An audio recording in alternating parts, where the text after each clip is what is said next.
Everyone, welcome back to my channel. आज हम पढ़ाने जा रहे हैं क्लास 8 की भूगोल। भूगोल का पहला चैप्टर है संसाधन। संसाधन मतलब रिसोर्स एंड यूटिलिटी। प्रत्येक वस्तु जिसका उपयोग आवश्यकताओं को पूरा करने के लिए किया जा सकता है वह संसाधन है। यानी कि हमारी जो आवश्यकता है उनको पूरा करने के लिए जो वस्तुएं थिंग्स वगैरह ज़रूरी होती हैं वह क्या कहलाती हैं? वह संसाधन कहलाती हैं, यानी कि रिसोर्सेस कहलाती हैं। जैसे किताबें हैं, स्टेशनरी, पदार्थ, कपड़े, फर्नीचर, अध्यापक, डॉक्टर, स्कूल, नदी, पानी, बिजली इत्यादि। ये क्या है? ये संसाधनों के उदाहरण हैं।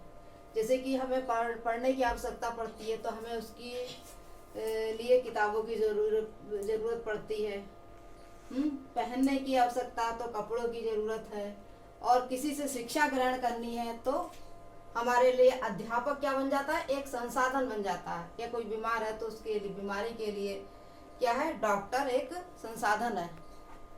अब है आपका जैसे anything that can be used to satisfy a need is a resources. यानी कि अगर कोई चीज किसी चीज को पूरा कर रही है तो उसे रिसोर्सेस कहा जाएगा। जैसे एग्जाम्पल, मान लीजिए आपको प्यास लगी है तो आपकी प्यास कौन सी चीज से खत्म होगी?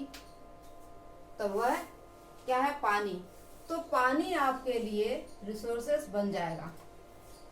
यानी कि अब जैसे मान लीजिए आप बोर हो रहे हैं, घर में बैठे हैं और बोर हो रहे हैं और आपको टीवी देखने की आवश्यकता महसूस हुई टाइम पास करने के लिए। तो टीवी क्या हो गई? हमारे लिए रिसोर्सेज हो गई। और टीवी को चलाने के लिए इलेक्ट्रिसिटी की ज़रूरत पड़ती है। तो इलेक्ट्रिसिटी क्या है? उसके लिए एक आवश्यकता है। यानी कि इलेक्ट्रिसिटी रिसोर्सेज है किसके लिए? टीवी के लिए। Anything that can B used to satisfy a need is a resources. The water you drink, the electricity you use, the mobile phone you use, etc. are all resources. They all have a utility. यानी कि पानी पीने की आवश्यकता है, बिजली की आवश्यकता है, बिजली को यूज करते हैं, मोबाइल फोन यूज करते हैं। ये सब क्या है? हमारे लिए रिसोर्सेज हैं, यानी कि संसाधन है। से यूटिलिटी और usability is what make an object or substance a resources. अब यूटिलिटी क्या है? यूटिलिटी का मतलब है कि जब किसी चीज का यूज कर पाओ। यानी कि जैसे मान लो कोई चीज यूजेबल है, कोई चीज नहीं है यूजेबल। तो यूटिलिटी मतलब जैसे मान लो कोई एक कार है और कार वो यूजेबल नहीं है, यानी कि खराब है, खटेरा है, तो वो हमारे लिए यूजेबल नहीं है। और अगर कार नई है, सही है, तो वो क्या है? हमारे लिए एक रिसोर्सेज है। उससे हम कहीं भी आ जा सकते हैं। फिर है आपका रिसोर्सेज हैव ए वैल्यू, यानी कि value of resources. Value of resources, resources have a value. Value means worth, यानी कि इसकी कीमत, किसी भी चीज की वैल्यू, कीमत या महत्व। जैसे मेटल, यानी कि metal many have an economy value. जैसे मेटल को हम खरीद भी सकते हैं, बेच भी सकते हैं, है ना? तो इसकी हमारी इकोनॉमी वैल्यू है। मेटल को खरीद सकते हैं, बेच सकते हैं। अगर फ्रूट हैव न्यूट्रिशन वैल्यू, और फ्रूट्स मतलब क्या है? उसमें न्यूट्रिशन वैल्यू होती है, उसको हम खाते हैं तो उससे हमें क्या है? विटामिन, मिनरल्स वगैरह मिलते हैं, है ना? ऐसे ही है आपका, मतलब उससे बॉडी हेल्दी बनती है ना? अब है beautiful landscape has a natural value. जैसे मान लो कोई लैंडस्केप है और देखने में बहुत ही ज़्यादा खूबसूरत, लेकिन हम उसको ना बेच सकते हैं, ना खरीद सकते हैं और ना उसको खा सकते हैं। तो हमें उससे कोई न्यूट्रिशन वैल्यू तो नहीं मिलेगी। लेकिन फिर भी मान लीजिए कोई बहुत ही खूबसूरत सा लैंडस्केप है और उसको हम क्या करते हैं? इकोनॉमिक वैल्यू नहीं है, आप उसे ना खरीद सकते हो, ना बेच सकते हो और ना ही खा सकते हो, क्योंकि न्यूट्रिशन वैल्यू नहीं है। लेकिन फिर भी उस नेचुरल लैंडस्केप में अपनी खूबसूरती होती है जो आंखों को सुकून देती है।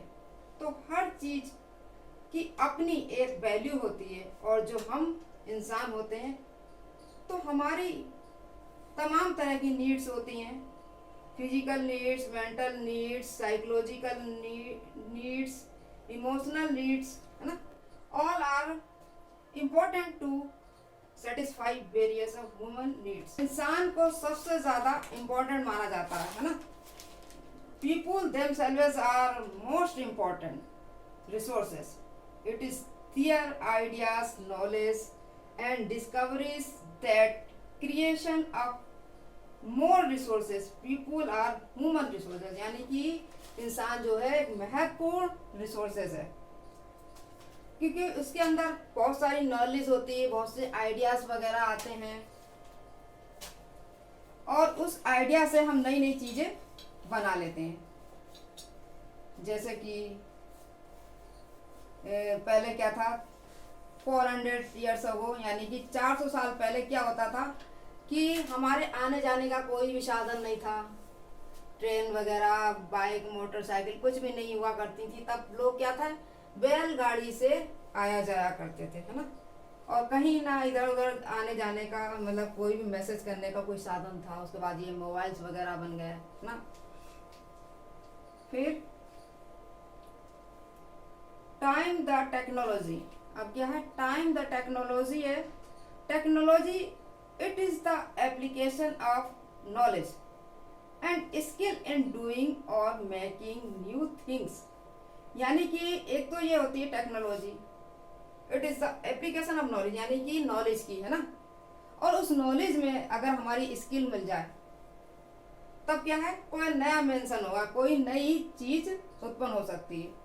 कि जब आप किसी पुरानी नॉलेज में अपना दिमाग लगाते हैं और उससे कोई नई चीज बना दी जाती है। जैसे सूरज की रोशनी जी क्या है, यानी कि सूरज की जो गर्मी होती है ये एक तरह की नॉलेज है ना, ज्ञान है। तो इस नॉलेज में अब इसमें हम अपना दिमाग लगा दें तो क्या हो जाएगा, जैसे सोलर कुकर बना दिया तो उससे हम खाना बना सकते हैं, जैसे मोबाइल फोन्स बना लिए, है ना। तो ये क्या है, ये सब पीपुल्स यानी कि मानव रिसोर्सेज है। मनुष्य अपने आप में भी एक रिसोर्सेज है, यानी कि मानव भी संसाधन है। मानव के द्वारा भी बहुत सी चीजें बनाई जा सकती हैं, जैसे प्राकृतिक संसाधन होते हैं, है ना, मानव संसाधन होते हैं, जैविक संसाधन होते हैं, अजैविक संसाधन होते हैं। तो ये सब क्या है, रिसोर्सेज है। और रिसोर्सेस यानी कि जो हमारी आवश्यकताओं को पूरा करें वो क्या कहलाते हैं, रिसोर्सेज।